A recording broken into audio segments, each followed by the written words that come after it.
to your weekly webinar on Insights from the Experts.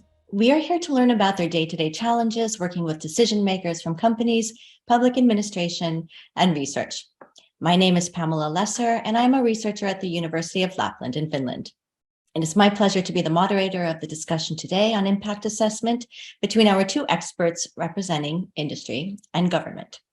Before I move to the introductions, I would like to take a minute to set the scene regarding today's topic. It takes place within the context of the SUMEX project, whose general aim is to further sustainable practices in the European extractives industry. Environmental impact assessment is one of the main topics in the project. And during this webinar, we will discuss the challenges around EIA as it is practiced today, and then take a more forward view, delving into how EIA could be used to support a more sustainable extractives industry. For those of you not familiar with the EIA process, let me just say a few words to help orient you. EIA originated in the United States with the National Environmental Policy Act of 1969. Since then, it has spread globally and is still one of the most effective tools to, 1, ensure the consideration and mitigation of a project's risk, and 2, to legally guarantee public consultation and participation during the approval process. In Europe, the European Union EIA directive was adopted in 1985. In contrast to the National Environmental Policy Act, the directive tends to be simpler, more technical, and includes fewer requirements for public consultation. So systems do differ globally. And while SUMEX's focus is Europe, it is important to take a broader view of what EIA is and could be. And we will do this with our experts, one of whom is based in Chile and the other in Finland.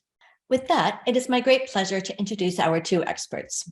Guillermo Aguirre is Principal Permitting Performance for the Anglo-American Group. He is responsible for driving cultural change through the integration of permitting into business planning and work execution. He also provides support and guidance on strategic permitting aspects of operations on projects in Chile, Peru, Brazil, Australia, and Finland. Guillermo is a professional environmental chemist with 22 years of experience in the mining industry, both as a consultant and in technical and sustainability roles, working for mining companies. His expertise also includes environmental impact assessments for several mining projects in North and South America, and the integration of sustainability and permitting aspects into mine planning.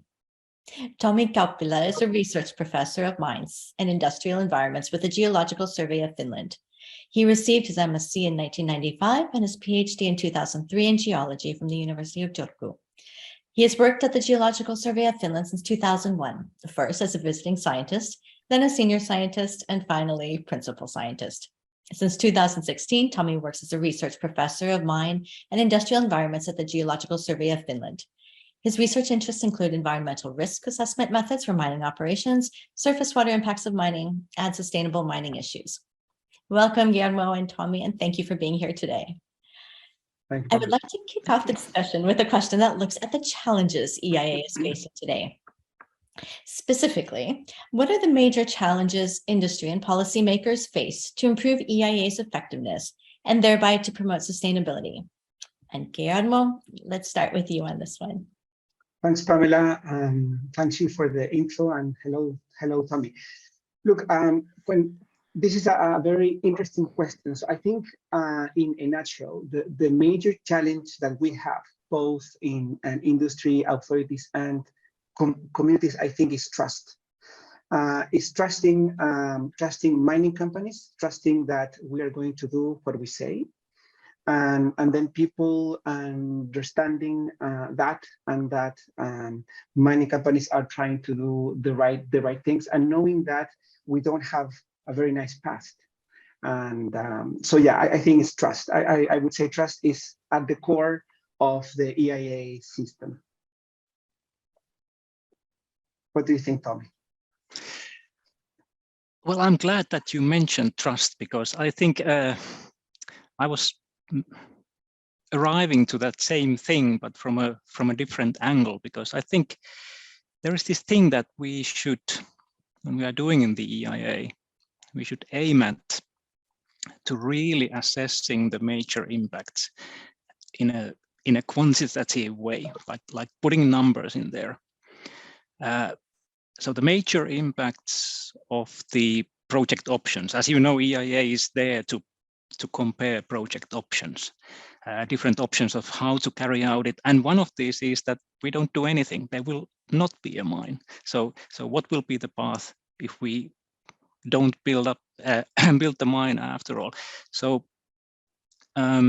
we should dare to really assess the impacts, and that requires assumptions, because it's all about the future. In an EIA phase, as you know, there is no project yet. So it's easy to say that we have this, we have this limit for nickel in the stream water, but we don't know, or we should actually predict what the level of nickel in the stream will be after we have a mine, and that requires assumptions. And we will probably end up with these assumptions. We will probably end up with a bracket that it's hereabouts. It's between this and this value. And you talked about trust, and I think the stakeholders and the authorities and also those who assess things should be comfortable with this, let's say, this uncertainty that is necessarily involved when you are trying to predict the future. But as long as you make your assumptions public, these are the assumptions, this is the model that we use, this is how we estimated it, this is the flow of water that we estimated it's going to be. Everyone can check these assumptions and see if they agree with them and see if they agree with the conclusion. But it requires some, let's say, tolerance of uncertainty from all parties and trust, like you said. Yes. Yeah. No, Tommy, I agree. And look, I hear what you say. I used to do geochemical models for EIAs. And yeah, what you do on an EIA is to predict the future, and not for many, many years in the future. And that's, I don't think that is possible right now. I don't think we have the right tools. We cannot even predict the weather in the next 10 to 20 days. So trying to predict how an entire system will work, it's very, very hard. So based on what you say, I guess how we can build trust. The first thing linked to what you say is transparency. Transparency around the models, assumptions, data, full openness around that. And I think that is the way it should be, because that will make people understand what is coming, what is going to happen, and the assumptions that we took. But also, once we go forward with a project, there is an acceptance of the results and the level of uncertainty of those results. Is also transparency in the way we monitor, because what an EIA is you say what you will do, and you will say how the environment will interact with your project, and then you need to measure, to monitor if it's working the way you said it would work. So then around monitoring and following up how your system behaves, it's also opening to that data and making that data public. We should have that data public. Understanding that things might not work the way we all thought, the way we all agreed, but giving space to fix things and prevent impacts. So have a preventive approach. If numbers are starting to show a trend, go and deal with that, things. I think that is the way we should be doing things, and that's the way some mining companies are doing it. But it's a challenge too, because we can talk about that, because full openness and transparency still is not enough for people to trust. And I have good examples around that. So yeah, we can talk about that too. And I think the EIA documents already nowadays, in many jurisdictions at least, are they are pretty good already. And they are, what is required is that you build up this expertise, so that the mining companies, the industry has this expertise, the consultants that they use have the expertise, and also the authorities have the expertise. Yes. And in areas where there is a lot of mining, this expertise exists, and the sure. the challenge is regions where there hasn't been so much mining. The authorities are more accustomed to permitting hen houses or something like this, and not mines. Like if you go to Central Europe nowadays, there are many countries like France, for instance, they haven't opened a mine in decades. So there is no tradition for this. But if you go to Spain or Finland or Sweden, the authorities and the consultants, they are used to doing these things. And the EIAs are already pretty good. But the problem, I think, with them and the, let's say, the transparency is that they are becoming maybe too comprehensive. Yes. It was not too long ago that I saw an example. Someone showed very proudly a mining project in Sweden. I think it was in LinkedIn there. It was not an EIA, but it was a permit application, and they had their folders on one desk, and I think there were 16 folders. If you think of a layman, to whose neighborhood a mine or mining project is coming, and you can't expect them to read through these 16 folders of very technical text, tens of thousands of pages of text. And this is exactly, it's so massive and so thorough that it actually doesn't facilitate this interaction and this openness. And I think this then comes back to this dare to assess thing. So leave out all the unnecessary detail, but dare to tackle the bull by its horns, and dare to actually assess and give your quantified prediction of the major impacts of each of the processes in your mining project, and that will be enough. So if you can squeeze it to 150 pages, that would be great, and the rest can be appendices. Yeah, look, Tommy, I think that is another big point when you look at permit approvals or application, environmental impact assessments from 10 years to one of today. It's a massive difference. The amount of detail and as you say, the volumes of description and data and showing results and stuff. It's a big challenge. It's a big challenge for us as mining companies to turn that legal document, like that legal encyclopedia, into management actions, into some things that we need to do, to monitor, to track, to report. So that is huge. One of the improvements, as you say, but look, I think we need to balance, because the reason why these studies are so extensive, it's because of the questions, and it's because of the amount of information you need to provide to show that you've covered every angle, you've seen every detail, you describe as much as possible.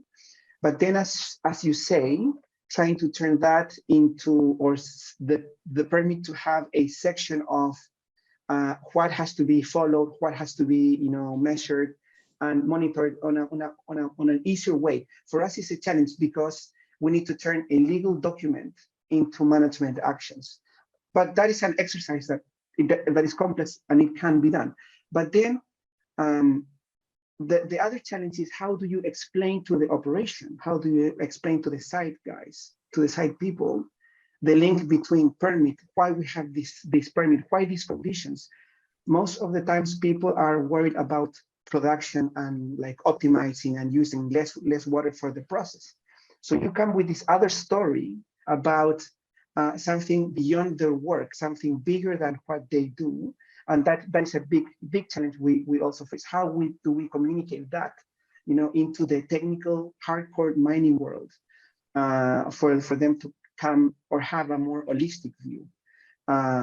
Yeah, that is the other challenge. So yeah, I completely agree, Tommy, is how we can improve the applications or the outcome of the application or the approval in a way that it's easier to comply with, and that it's easier to execute. So and so let me put one more point, because you mentioned about consultants. I think we also have a trust issue with consultants, because consultants are paid by the mining companies.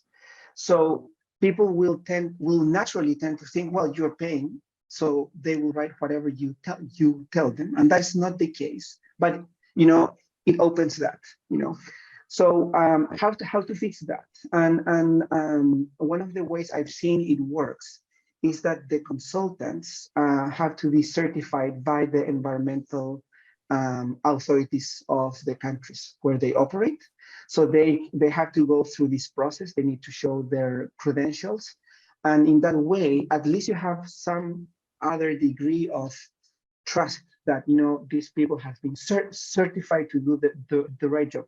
And the other aspect is the separation of, like, the consultants. You can have some consultants for baseline work and some other consultants for the environmental impact as assessment study for writing it, and another consultant for monitoring, because in that way, there's no space that one consultant does everything, because it's the same problem. So I don't know if you think that would make sense, but from our point of view, the clearer and the more transparent things are, it's best for the business.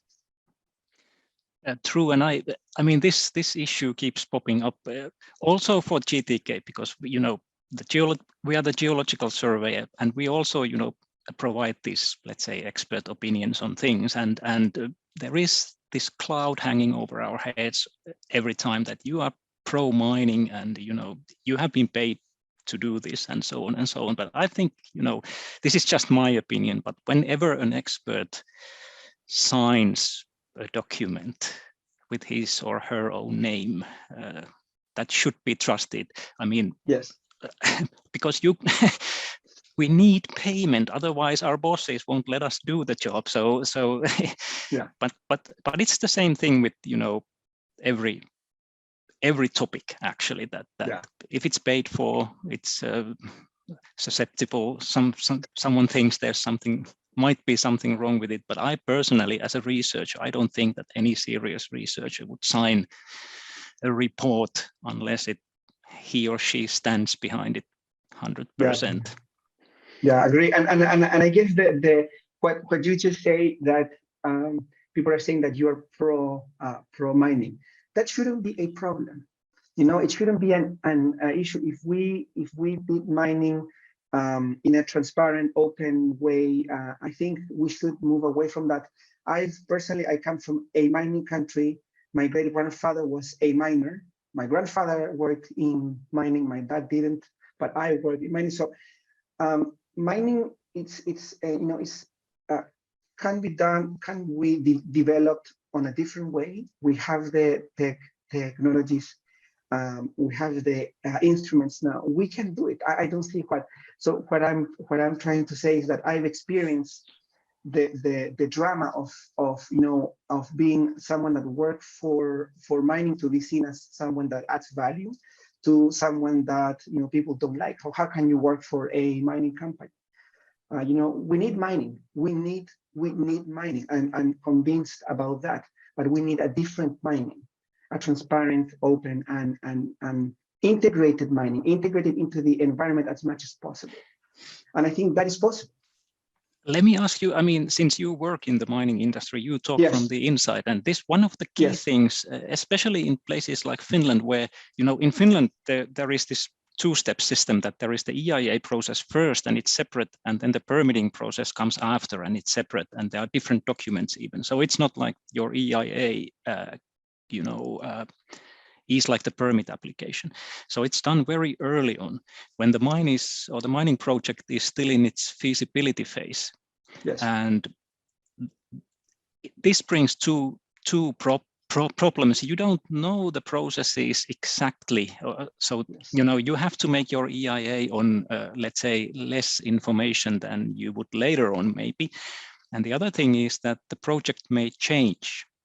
So when you actually start the mine, it may change, and this integration of the EIA with this feasibility phase, and especially this mine closure planning with the EIA phase, the feasibility phase of the mining. This is your turf. So how would you?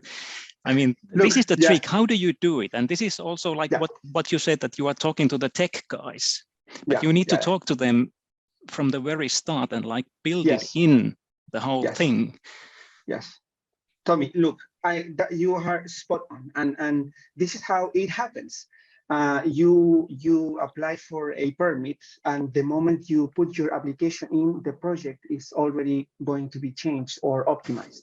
That's how it works. I mean, so we should understand that rather than try to adjust the project to the permits system. We should understand that these mining projects are always looking for improvement and efficiency. That's the nature of this business. So, which I think it's great. So this initial approval, and then once you get your permit for, I don't know, for the next 20 years, you just go, and then I think that is a problem.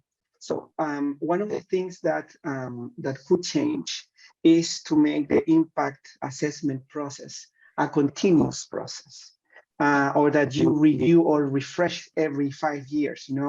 In some countries, for example, the closure plan has to be updated every 5 years.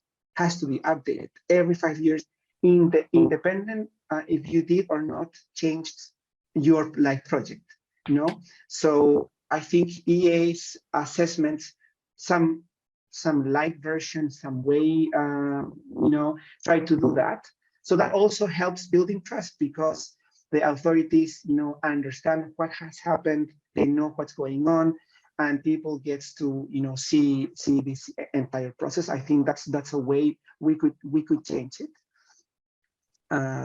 Yeah, so I don't know if that makes sense. I haven't seen a system that works in a way like that. Is the environmental system in Brazil. When you have to apply, it's 3 licenses that you have to apply for. One is called the previous license, which sounds like your EA statement when you do show all the impacts, all the studies and stuff. If that is approved, then you would have to approve a license to construct. And then you need to approve another license, which is a license to operate. So in that way, the government makes sure that every step is done the way it was agreed. I think that is a very interesting approach that I've seen. In all the other jurisdictions where I work, it's just one approval, and then things move on. But Tommy, just to mention what you are saying, how we can change the entire thought process of this business. We're doing that right now. So what we're doing is through permitting, through the lens of permitting, we are bringing sustainability into the way we start thinking about new mines or expansions. That it's on a process called the RDP process. Then through life of asset planning. So we are building together with the mine planners, the designers, through permitting. Guys, we should consider this. For example, in one of the projects, we are designing the pit and trying options that generate less dust from the design, so that the outcome is less dust. So we are doing that. But that is a challenge, because permitting as a discipline, no one goes to university to study that. No one studies that. We all have reached, this role from different places. But I think, that is the way to go, is through permitting. It's not about the permit. It's about building sustainability into the way we design, and then the way we operate, and of course the way we not close, the way we transition to something different. I don't like the term mine closure. I like the term transition. And I've seen very successful transitions. One in Canada called the Sullivan Mine, where a mining town was transformed into a ski resort town and golf town.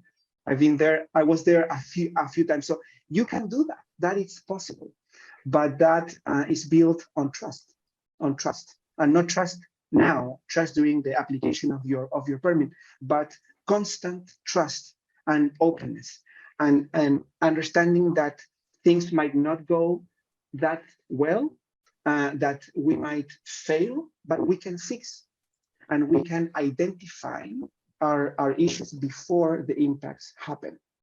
Hold that thought, Guillermo. I'm going to jump to Tommy, so you have a chance to speak. And then I have a wrap-up question for both of you on this question, and I think then we'll move to the next one. So Tommy. Feel free sorry.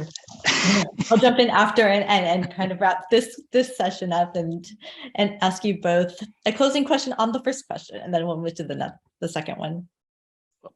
Well, okay, just briefly on what Guillermo just said, that this, this integration thing and this integrated type of thinking, that's a big thing in mine closure. Sorry, there is the closure word, but you know what I mean, closure of facilities. Yes. So Yes. So that you integrate the closure of facilities into your life of mine planning, for the simple reason of that you want to minimize the movement of rocks, because that's the costliest thing. But Yes. this is, you can, save tens of millions of dollars or euros or whatever if you can do that. So think about it from the start, like when this waste facility comes to the end of its service life in 8 years, and at that time we are opening that pit, so we will use the rocks from that pit to close that facility, and so on and so on. So just to save money, but it's also good for the environment. So this, like you said, this integrated holistic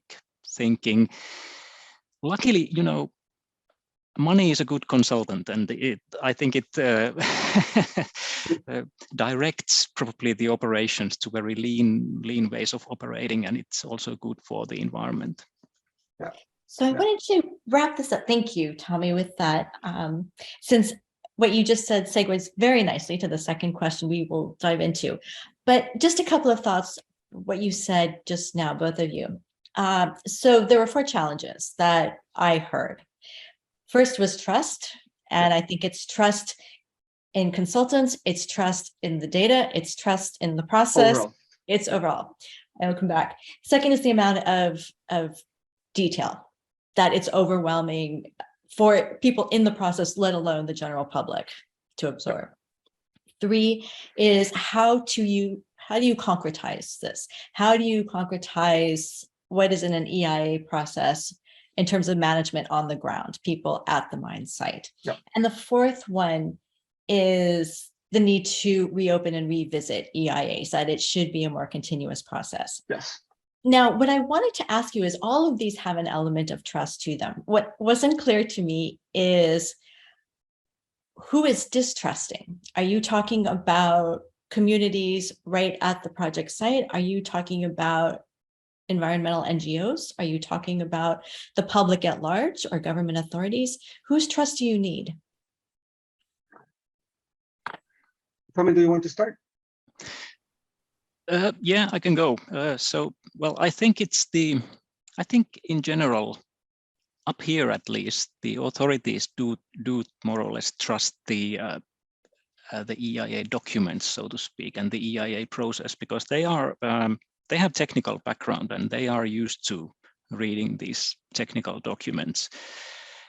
But it's the further away you go from this, let's say, technical experts on the subject, the less trust there will be. But this trust is ever more important, because for a mining project to succeed, and for this, let's say, this beneficial transition to happen, and this for a mining project to leave a positive legacy for the region, this trust is the most important trust, actually.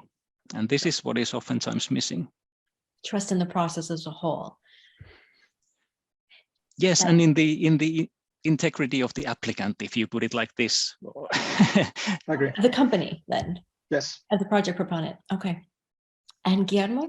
Thank you, Tommy. Look, I think first is trust in ourselves as mining companies, and our record is not showing it. I know we have, and you have seen in environmental issues related to mining in every country, and that doesn't help. And so we need to look for mining companies. When you say that, it's hard to deal with that.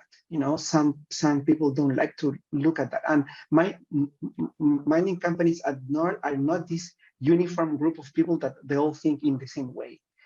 We have lots of people thinking in very different ways. Some people think that things shouldn't change because they have worked really well in the past 30, 40 years. So why change now? And some other people really wants and understands that we have to change, because if we don't, this business has no future. So first, trust in ourselves as mining companies. The other problem that I see around the world is lack of trust in authorities. I think that is a big problem, because and maybe Tom, is not the case in Finland, but in every country where we operate, we see a loss at some level, a loss of trust, because the role of the authorities is to ensure that things are done the way, on the right way to protect the people and the environment and stuff. So I think that is being lost in some places. So we all need to understand that if we lose trust as humans, we are done. So we need to trust. We need to trust each other, and in order to maintain that trust, we have to act in the right way all the time, and don't be afraid to show your errors, because we are all humans. So let's show the errors, but let's also be open for errors. And I'm not saying, let me pollute. I'm not saying that. I'm just saying that processes are complex, changes in culture are complex, take time, and sometimes it's just one person doing something wrong, and it can create a big impact. The driver for us is we will, if we have errors, we will deal with them and we will not repeat them. That's the way we should work and evolve around that, and constantly being transparent and open about what we do and the results of our work. I don't see any other option. Thank you, Guillermo. Both well said. So now you've touched on this in different ways. If we can move to the second question, and that is, how can we arrive at a more holistic approach to EIA that includes social impacts and considers immediate and long-term impacts, and not limiting yourself to these two suggestions of what a more holistic EIA means? There are suggestions, but I think they're important ones to consider in your answers to it. So Tommy, if we can start with you on this one. Thank you. Well, first, I think that the scope of the EIA is irrespective of the jurisdiction. I think it's already very broad. If you read the legislation, what they tell you to assess, it's really broad. So you would think that it's holistic already. But for instance, for the social impacts, how do we better bring them in? I have a very, let's say, since I come from the natural sciences, I have this very, let's say, pragmatic, technologically oriented way of thinking about it, is that we should be doing the same that we do for the other impacts, like trying to quantify the changes in the living conditions for the people in the region when a mining project comes to their area, and again when the mining project leaves that area, because there will be big changes in the, let's say, the framework conditions in which people live, both when the mine comes to the region and then when it leaves the region. So there will be demographic changes, different types of people will be moving in, perhaps. The regional economics will change. There will be different types of jobs available, and these people need public services, they need housing, they need schools and daycares and sanitation, and all these could and can be quantified, because we more or less know, or in fact we exactly know how much people will work at the mine. Then we will need some estimates of how many of them can be recruited local, how many of them will be moving in, and so on. And these kind of things that the direct and indirect impacts.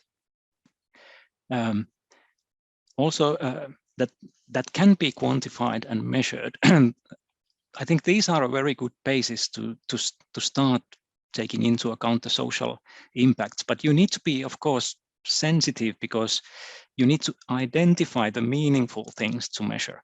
I mean, the ones that I listed are very simple and straightforward and probably applicable at all projects, or to all projects, but there can be local things that you need the local expertise to know what exactly it is that you need to measure, changes that you wouldn't maybe as an outsider understand that are important for the people in the region.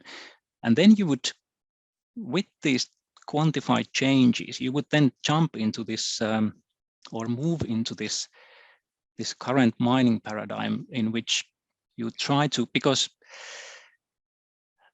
a mine is always a temporary thing.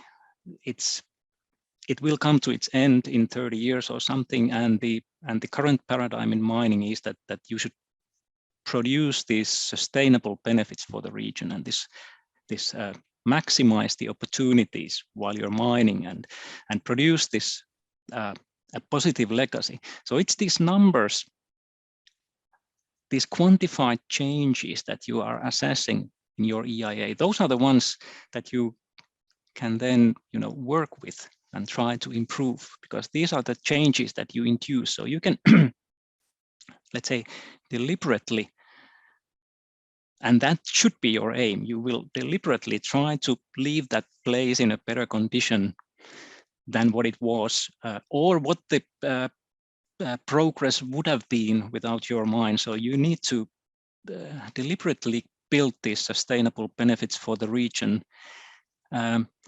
But how do you put them in an EIA? I see two options there. One is that you include it in your project description, or you include it in your documents as, let's say, mitigation measures against the negative impacts.